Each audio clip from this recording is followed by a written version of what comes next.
বাচ্চারা যখনই কেক খাওয়ার বায়না করবে 30 থেকে 35 মিনিট ধরে আর কেক বেক করতে হবে না, মাত্র 15 সেকেন্ডের ভিতর এইভাবে কেকগুলো তৈরি করে দিতে পারেন। এভাবে কেক তৈরি করলে কেকটা হবে সফট, নরম, তুলতুলে, মুখে দিলেই মিলিয়ে যাবে। ছোট হোক বা বড়, সবাই কেক খেতে ভীষণ পছন্দ করে। কম সময় কেক তৈরি করতে চাইলে এইভাবে ট্রাই করতে পারেন। কেক বানানোর জন্য মিক্সিং বলে দিয়ে দিচ্ছি 2টো ডিম। এবার এই ডিম দুটোকে খুব ভালো করে ফেটিয়ে নেব।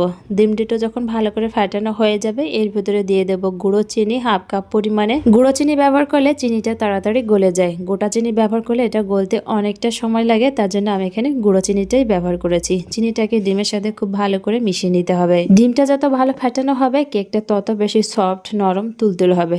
চাইলে এই উপকরণগুলো একসাথে মিক্সার জারে ব্লেন্ড করেও নিতে পারেন। চিনিটা যখন ডিমের সাথে খুব ভালো করে মিশানো হয়ে যাবে, এর ভিতরে দিয়ে দেবো 3 চামচ তেল। তেলের পরিবর্তে এখানে ঘি অথবা বাটারও ব্যবহার করতে পারেন। চিনির ব্যালেন্স ঠিক রাখার জন্য সামান্য পরিমাণে নুন দিয়ে দিচ্ছি, তার সাথে ভ্যানিলা এসেন্স দিয়ে দিচ্ছি। চাইলে যে কোনো ফ্লেভারের ভ্যানিলা এসেন্স ব্যবহার করতে পারেন। এবার এগুলোকে একসাথে ভালো করে মিশিয়ে নেব।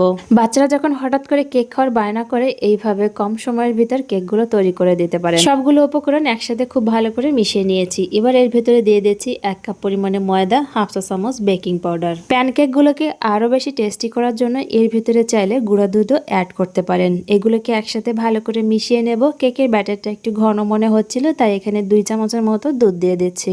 আমি এখানে প্যানকেকগুলো 2টো ডিম দিয়ে তৈরি করছি, চাইলে এটা 1টা ডিম দিয়েও তৈরি করতে পারেন। কেকের এই ব্যাটারটা বেশি ঘনও হবে না আর বেশি পাতলাও হবে না, ঠিক এরকম করে কেকের ব্যাটারটা তৈরি করে নিতে হবে। প্যানকেকগুলো বানানোর জন্য আমি এখানে ছোট সাইজের একটা ফ্রাই প্যান নিয়েছি, আর এই ফ্রাই প্যানে কেক বানালে প্রত্যেকটা কেক একই সাইজের তৈরি হবে, একটা ছোট একটা বড় এরকম হবে না। প্রথমে মিনি ফ্রাই প্যানে তেল ব্রাশ করে নেব, তারপর 1 হাতা পরিমাণে কেকের ব্যাটার দিয়ে এটাকে লো ফ্লেমে ঢাকা দিয়ে দেব।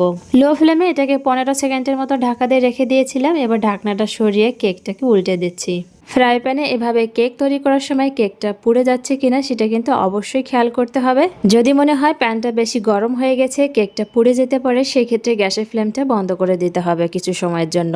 প্যানকেক তৈরি করার জন্য এরকম ছোট ফ্রাই প্যান লাগবে এমনটা কিন্তু নয়। আপনার কাছে যে প্যানই আছে সেই প্যানে এটা তৈরি করতে পারেন, কোনো সমস্যা নেই। ফ্রাই প্যানগুলো যদি একটু পাতলা ধরনের থাকে, সেক্ষেত্রে প্যানকেক তৈরি করার সময় কেকটা কিন্তু পুড়ে যাওয়ার সম্ভাবনা বেশি থাকে। তার জন্য কিন্তু এরকম একটা স্ট্যান্ড দিয়ে দিতে পারেন, তা না হলে রুটি বানানো তাওয়ার উপরে প্যানগুলো রেখে তারপর তৈরি করতে পারেন প্যানকেক। প্যানকেক তৈরি করার সময় যদি আপনি খেয়াল না রাখেন, তাহলে কেকগুলো কিন্তু পুড়ে যাওয়ার সম্ভাবনা বেশিই থাকে। তাই অবশ্যই বলছি, কেক তৈরি করার সময় অবশ্যই খেয়াল রাখবেন কেকটা পুড়ে যাচ্ছে কিনা। এভাবে প্যানকেক তৈরি করলে সময় কম লাগে, কম সময়ের ভিতর অনেকগুলো প্যানকেক তৈরি করা যায়। আমার এই রেসিপিটি কে কোথা থেকে দেখছেন কমেন্টে অবশ্যই জানাবেন। ভালো লাগলে লাইক, কমেন্ট, শেয়ার করে দেবেন, আর চ্যানেলটিকে ফলো এবং সাবস্ক্রাইব করে পাশে থাকবেন। এভাবে প্যানকেক তৈরি করলে 15 সেকেন্ডের ভিতর এক একটা প্যানকেক তৈরি হয়ে যাবে। কথা বলতে বলতে সবগুলো প্যানকেক তৈরি করে নিলাম, আর প্যানকেকগুলো দেখতে এতটা সুন্দর হয়েছিল। এবার একটা প্যানকেক ছিঁড়ে দেখাচ্ছি কতটা নরম, তুলতুলে হয়েছে। ভালো লাগলে লাইক, কমেন্ট, শেয়ার করে দেবেন।